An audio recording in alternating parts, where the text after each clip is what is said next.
নমস্কার, 7 week news নেটওয়ার্কে আপনাদের স্বাগত। সামনেই বিধানসভা নির্বাচন, জোর কদমে প্রস্তুতি শুরু করে দিয়েছে রামবাম সমস্ত পক্ষই।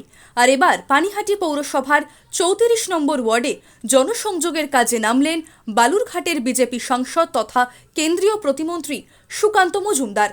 এদিন সাংবাদিকদের মুখোমুখি হয়ে হিন্দিভাষী ভোট ব্যাংক প্রসঙ্গে রাজ্যের শাসক শিবিরকে কটাক্ষ করতে গিয়ে তিনি বলেন, তৃণমূল কারো নয়। ঠিক কি বলেছেন তিনি, শোনাবো আপনাদের।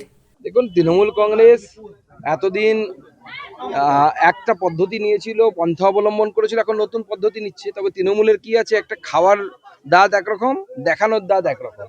মুখে এখন হিন্দিভাষীদেরকে নিয়ে অনেক বড় বড় কথা বলবে। এই তৃণমূলেরই তৈরি করা একটা ক্যাংলা পক্ষ আছে, সেই ক্যাংলা পক্ষ আবার এই আমাদের যারা হিন্দিভাষী ভাইয়েরা আছে তাদেরকে গুটকাখোর বলে গালি দিবে।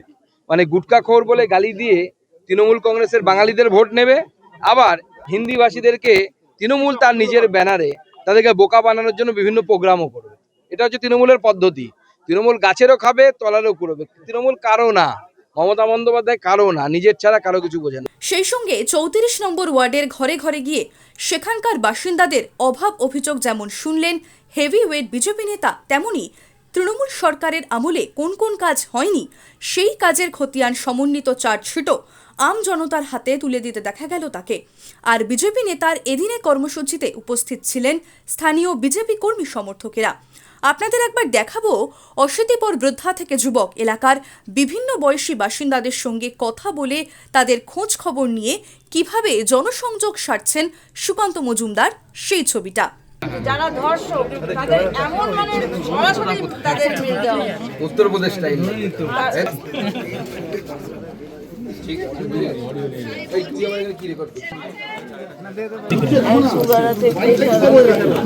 এখন লোক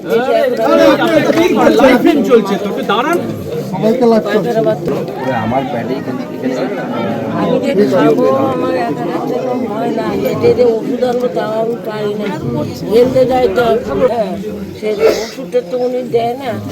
এখানে একটা কোম্পানিতে ওষুধ খাই, তার কত খেতে পারি না। আমি এখন ওষুধের দোকান আছে তো, জনঔষধি, ওখানে কমে পাবে। তোমরা একটু ডাক্তারদের সাথে যোগাযোগ করে আমাদের হেলথ সেল আছে। আমার নাম সুকান্ত, আমি মোদিজির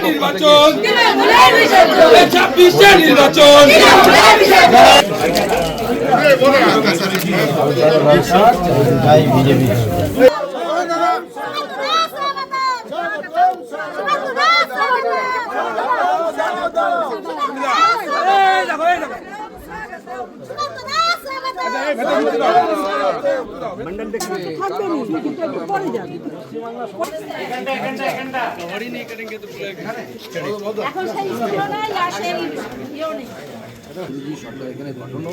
গুজরাটে যেমন বেকারদের কর্মসংস্থান হয়েছে, আটার শিল্প হয়েছে, সেরকম শিল্প পশ্চিমবঙ্গেও।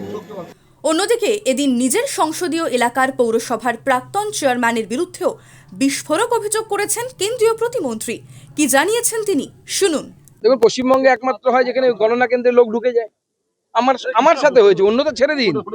সুকান্ত মজুমদার যখন বিজেপির রাজ্য সভাপতি ভোটে লড়ছে লোকসভাতে, রাত্রি 12টা-1টার সময় ভোট তখনও ডিক্লেয়ার হয়নি, আনঅথরাইজড পারসন। আমি এখনো চ্যালেঞ্জ করছি, যদি নির্বাচন কমিশনের কাছে যদি ভিডিও থাকে, ভিডিও ফুটেজ, সিসিটিভি ফুটেজ বের করুক, আমি দেখিয়ে দেব কেন্দ্রীয় বাহিনীকে চুপ করে দাঁড় করিয়ে রেখেছে জেলার পুলিশ প্রশাসন, এবং তাদের উপস্থিতিতে মিউনিসিপ্যালিটির চেয়ারম্যান, বালুরঘাট মিউনিসিপ্যালিটির তৎকালীন চেয়ারম্যান, গঙ্গারামপুর মিউনিসিপ্যালিটির তৎকালীন চেয়ারম্যান, যারা আনঅথরাইজড, তাদের ঢোকার কথা না, আমার গণনা কেন্দ্রে ঢুকেছে, তার ভিডিও ফুটেজ আছে।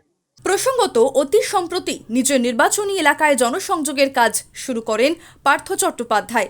কিছুদিন আগে বরানগরে স্থানীয় বাসিন্দাদের বাড়ি বাড়ি গিয়ে নরেন্দ্র মোদী সরকারের প্রচার সারেন বিজেপির প্রাক্তন রাজ্য সভাপতি দিলীপ ঘোষ। এবার পানিহাটির 34 নম্বর ওয়ার্ডে জনসংযোগ সারলেন সুকান্ত মজুমদার। সেই সঙ্গে তোপ দাগলেন মমতা বন্দ্যোপাধ্যায়ের বিরুদ্ধেও। সব মিলিয়ে শহর তো বটেই, শহরতলিতে রাজনীতির পারদ ক্রমশই চড়ছে। লক্ষ্য বাংলার কুর্সি। কোন দল শেষ হাসি হাসবে তা তো ঠিক করবেন জনতা জনার্দনই। রাজা দে এবং শ্যামল পালের রিপোর্ট 7 আওয়ার নিউজ নেটওয়ার্ক। আরও বিভিন্ন খবরের আপডেট জানতে হলে 7 আওয়ার নিউজ চ্যানেলটিকে সাবস্ক্রাইব করতে ভুলবেন না, কারণ আপনাদের একটা সাবস্ক্রিপশন আমাদের জন্য অত্যন্ত মূল্যবান। সেই সঙ্গে আমাদের হোয়াটসঅ্যাপ চ্যানেলটি ফলো করে অবশ্যই পাশে থাকবেন, আর সেই সঙ্গে অবশ্যই আমাদের 7 আওয়ার নিউজের ওয়েবসাইটটিও ফলো করবেন। জয় হিন্দ।